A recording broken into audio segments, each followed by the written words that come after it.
FBI agents investigating the hacking of Sony Pictures have met with a private security firm that believes the whole thing may have been an inside job.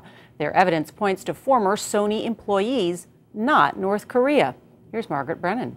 The Obama administration continues to blame North Korea for the hack of Sony Pictures. But State Department spokesman Jeff Rathke acknowledged today that the DPRK, as North Korea is known, may not have acted alone. It's possible that some assets outside of the DPRK might have been involved, but that doesn't change the conclusion about the DPRK's responsibility. In recent days, the FBI met with multiple cybersecurity firms who suggested that North Korea might have outsourced the attack or had its hackers working from outside the country.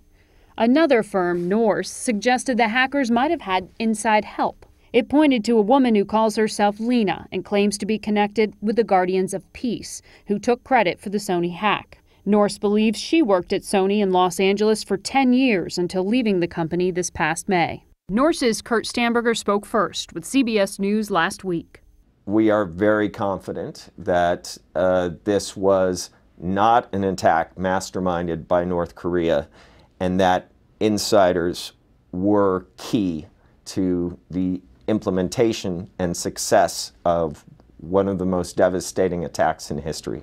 Cybersecurity consultant Ken Van Wyck says what makes pinpointing the hackers so tricky is that they can mask their identities. You can traverse through the internet, jumping from one place to another very, very easily, which essentially hides your tracks. And you can make it look like somebody else did it. You can make it very difficult for the investigators to find you.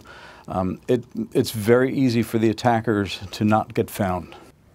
Cyber experts tell CBS News that it's really only the government that has the type of far-reaching access to determine who carried this out. And Nora, as for the firm hired by Sony Pictures to investigate, they think North Korea is the culprit. But as for how the hacking was carried out, that's still being probed. All right, more to see there. Margaret Brennan, thank you.